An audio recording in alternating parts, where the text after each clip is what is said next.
Welcome back to Cooking with Lambo. Today we're going to talk about to brine or not to brine. First off, let's talk about what you would brine. And when it comes to meat, when brining, it's very helpful. So when you're dealing with a cut of meat that doesn't come with much internal fat content, we all know fat is flavor, but fat is also moisture. So when you're dealing with something like chicken, game, most birds, minus one, which is the duck is encased in fat, so a brine would not be necessary there. Pork loin, very lean. Pork tenderloin, very lean.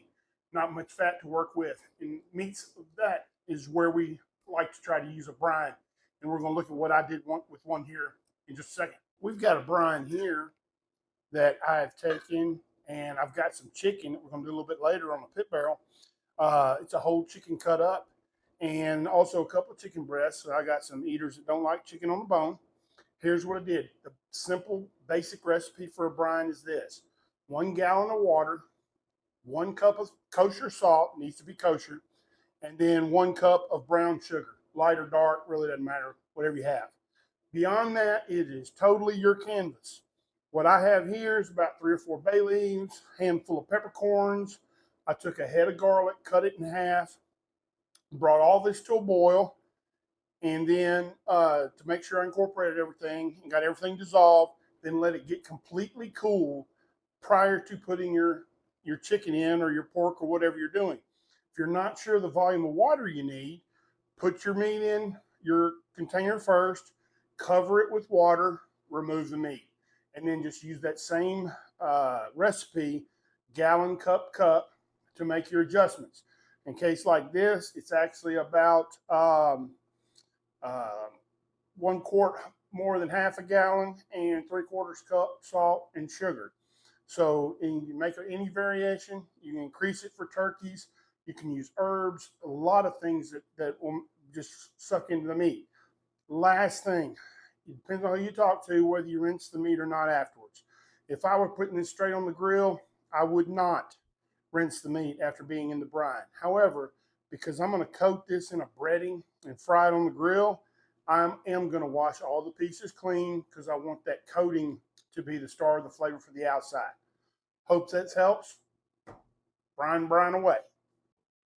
Welcome back to Cooking with Lambo. Today, we're going to take that chicken that we brined up. We let it brine overnight, probably somewhere in the neighborhood around 15 to 18 hours. It's looking really good. So because we did brine the chicken, we have rinsed it because we want to batter it. But we will add no salt in any part of this. We got plenty of salt going on right now. We're going to start. We got our 3-part dredge, and the recipe is down below. Give you all the instructions you need. We are just going to coat the chicken in dredge number 1. We're going to move him over to the club soda for our second part. And then we're going to finish him off in the cornstarch. And as you can see, I have several more pieces to go. We'll be back in just a few, and I'll tell you the next step. Okay, so we've got all our chicken breaded. We got the pit barrel fired up. It's been going good. For this cook, guys, I'm not going to get into all the ins and outs of a pit barrel. There are plenty of videos out there to teach you guys that. I will say that I'm running this one wide open today. I've got my vent hole at the bottom wide open, and I've also got the rods out of it. Not going to be using any smoking wood today, just the charcoal. Don't really want to get too intensive flavor. I want the fried chicken to be the star. I'm going to take cold grate. I don't want to preheat it. We are going to spray a little oil on it to keep these things from sticking. Get it in place. And now let's load the grill. We always cook to time, not temperature, or temperature, not time. But I will tell you, it's going to be probably about an hour cook here. We're going to check on these bad boys and do a little trick with them at about the half-hour mark. I'm going to load the grill, and that's considered a flip. And then I think I'm going to take a sip, and I'll see you guys back here in just a little bit. Welcome back, everybody. Here we are. We're about halfway through the cook or so. We're starting to develop some crust here on the outside. Of course, this is not facing the flame. So what we're going to do is a little trick, because I really want to get the skin nice and crispy. We're just going to hit this with a little bit of spray olive oil. Then we're going to flip them over. Oh, that's looking nice. Yeah. Might should have got out the big pit. I'd do all over again.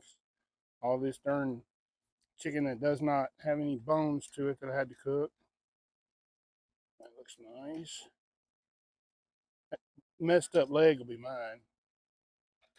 And we're going to flip these, and then we're going to do the same thing. We're going to hit them with a little bit of that spray olive oil from our good friends at Bertoli.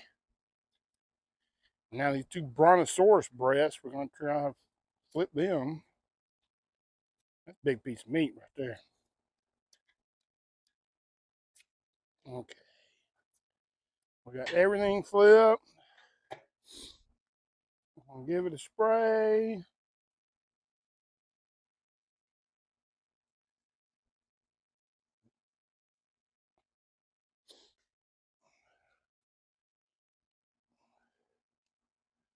And now we've had our flip. We're going to take a sip.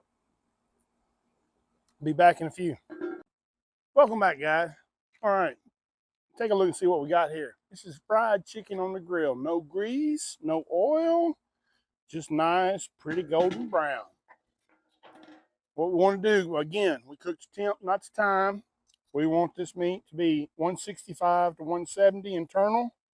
And we are there. And look at how juicy it is. That's that brine working for us. We're going to take these bad boys off the grill.